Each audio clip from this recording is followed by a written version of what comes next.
मैं मुनीर आलम, आप देख रहे हैं पूर्वांचल फास्ट न्यूज। आज हम मौजूद है मधुबन विधानसभा में। आइए, हमारे पास मौजूद है दिनेश मौर्य जी, जो जन अधिकार पार्टी से चुनाव लड़ रहे हैं मधुबन विधानसभा से। आइए कुछ इनसे मुद्दे पे बात करते हैं। सर, किन मुद्दों को लेकर आप चुनाव लड़ रहे हैं, क्या मुद्दा रहेगा मधुबन विधानसभा में? मधुबन विधानसभा में जो सारे विकास के मुद्दे हैं, हॉस्पिटल हो गए, अच्छे अच्छे स्कूल कॉलेज हो गए, सड़कें हो गई, बाढ़ के मुद्दे हैं, बहुत सारे मुद्दे हैं। और जो सबसे बड़ा मुद्दा हमारा है, जो सबसे बड़ा मुद्दा लेके हम लोग इस चुनाव को लड़ रहे हैं, उस मुद्दे को लेकर के उत्तर प्रदेश में कोई भी पार्टी चुनाव नहीं लड़ रही है। हमारा मुद्दा है कि जिसकी जितनी संख्या बारी उसकी उतनी हिस्सेदारी, सबको समान हक और हिस्सा मिले, आबादी के अनुपात में सबको बराबर का हिस्सा मिले, और गरीब हो या धनवान सबकी शिक्षा एक समान शिक्षा पद्धति लागू हो। गरीबों के लिए, सबके लिए अगर फ्री है तो दवाई और पढ़ाई फ्री हो, रोजगार के अवसर उत्पन्न हो, एक समान शिक्षा पद्धति करके शिक्षा व्यवस्था को सुदृढ़ किया जाए।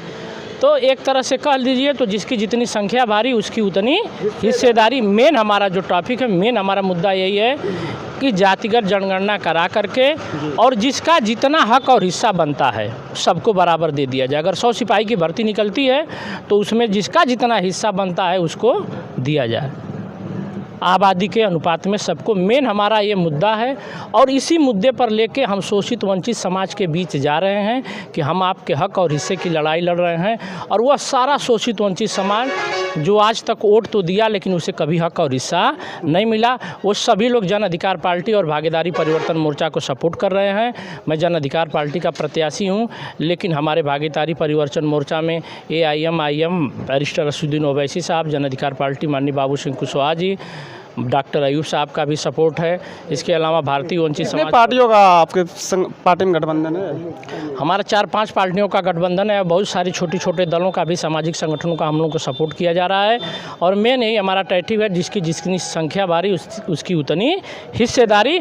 और मैं आपको दावे के साथ कह सकता हूँ कि इस मुद्दे पर इस उत्तर प्रदेश में भागीदारी परिवर्तन मोर्चा के अलावा कोई भी पार्टी इस मुद्दे पर चुनाव नहीं लड़ रही है। अच्छा, देखा जा रहा है जनता बीजेपी और कांग्रेस और सपा बहुजन को छोड़ के जनता आपको क्यों वोट दे? बिल्कुल देगी। सपा, बसपा, भाजपा, कांग्रेस, सबकी सरकारें, आज देश आज़ाद हुआ 70 साल से जनता देखती आई और किसी ने यह काम नहीं किया, न ये नारा दिया कि जिसकी जितनी संख्या बारी उसकी उतनी हिस्सेदारी।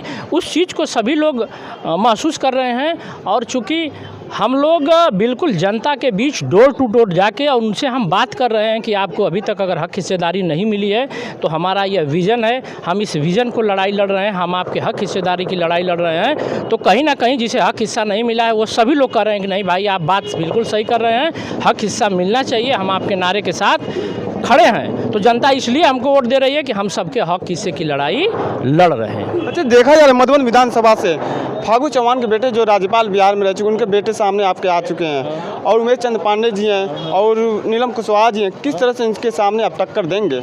बिल्कुल देंगे।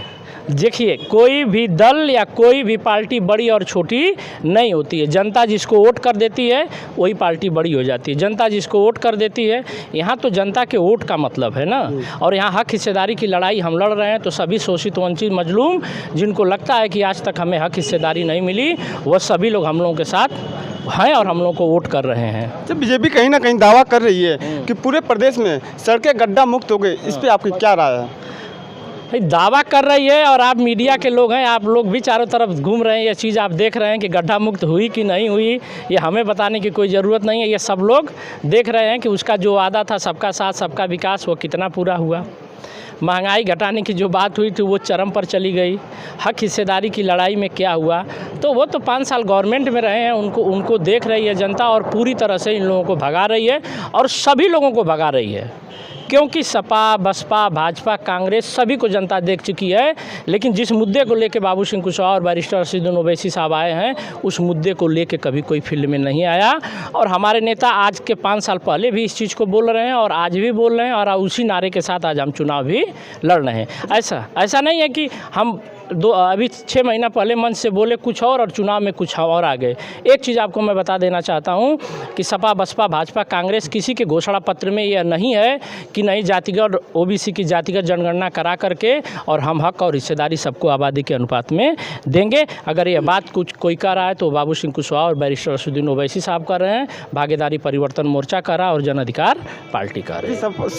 सपा पार्टी के जो अखिलेश यादव हैं वो तो कह रहे हैं कि हम फ्री में, हमारी सरकार बन जाती है तो 300 यूनिट फ्री में बिजली देंगे। क्या लगता है ये उनका काम करेगा?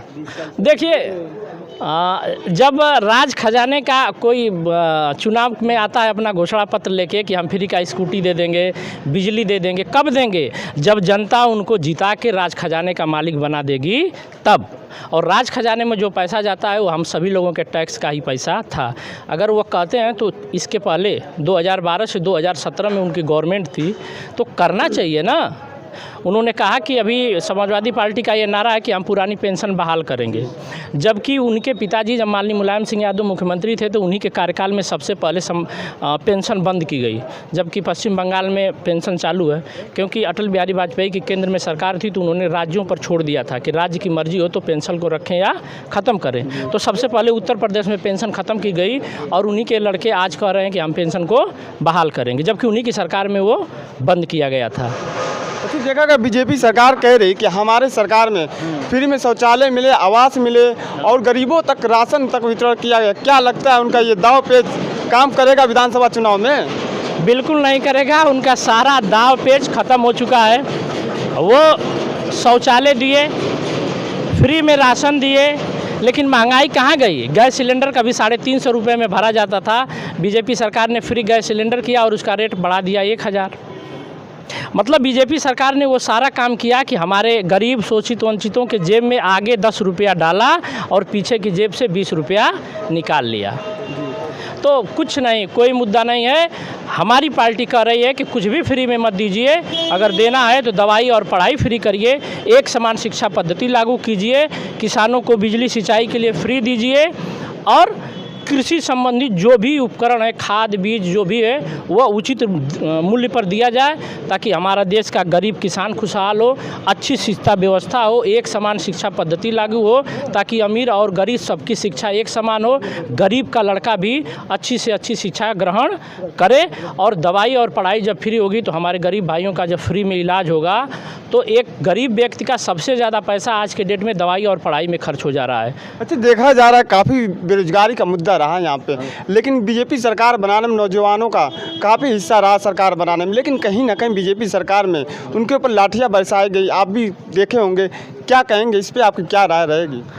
चूँकि कहीं ना कहीं धर्म और जात के नाम पर लोगों को डिसमोटिवेट करके एक बार आप किसी को बेवकूफ़ बना के वोट ले लिए, लेकिन इस बार वही हमारे बेरोजगार नौजवान जिन नौजवानों ने लाठियाँ खाई हैं वो इसका जवाब इस 2022 के चुनाव में उनको देंगे। वो 10 मार्च को आप देख लेंगे। अच्छा, अभी आपने देखा होगा किसी एक विधायक का, हैदराबाद के विधायक का वीडियो वायरल होता है, वो कहते हैं कि हमारी 1000 जेसीबी उत्तर प्रदेश में चल गई है, जो बीजेपी को वोट नहीं देगा उनके घर पे बुलडोजर चलेगा। इस पे क्या आपका कहना रहेगा?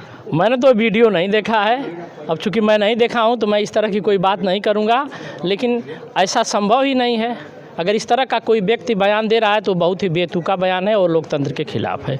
यह लोकतंत्र है और यहाँ पर सबको अपनी मर्जी से मतदान का अधिकार है। अगर इस तरह का व्यक्ति कोई बोल रहा है तो उसके खिलाफ चुनाव आयोग को कानूनी कार्रवाई करनी चाहिए। अच्छा, देखा गया कि बीजेपी सरकार में काफ़ी बेरोजगारी का मुद्दा रहा और महंगाई भी रहा, इसके संबंध में क्या कहेंगे? महंगाइयों पे कुछ? बिल्कुल महंगाई का मुद्दा रहा और भाजपा सरकार भरे कहती हो कि नहीं इस चुनाव में महंगाई का मुद्दा नहीं रहेगा, लेकिन इस चुनाव में भरपूर महंगाई का मुद्दा है और वो 10 मार्च को आपको समझ में आएगा। बीजेपी पूरी तरह से साफ। आपकी सरकार बन जाती तो क्या महंगाई पे विराम लग सकता है? बिल्कुल लगेगा।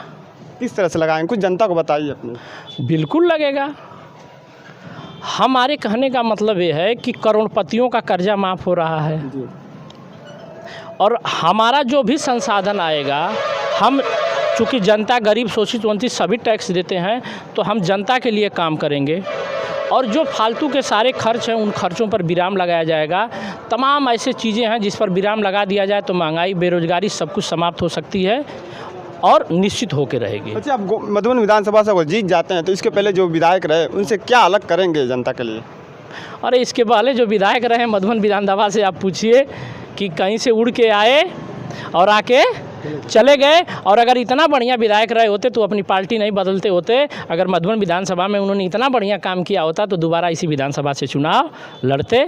मधुबन विधानसभा के विकास के नाम पर कुछ नहीं है। मैंने आपसे बार बार कहा कि यहाँ तमाम नदी के किनारे बाढ़ का मुद्दा है, हर साल लोगों को चला जाता है, वो बंधे का मुद्दा है, अच्छे स्कूल का मुद्दा है, अच्छे हॉस्पिटल का मुद्दा है, सड़कें बढ़िया हो, बिजली बढ़िया हो, लोगों को रोज़गार मिले, ये सारी चीज़ें हैं। और हमारे पार्टी का एक विज़न ये भी है कि अगर हमारी सरकार बनती है तो हम कृषि कार्य को मनरेगा से जोड़ेंगे।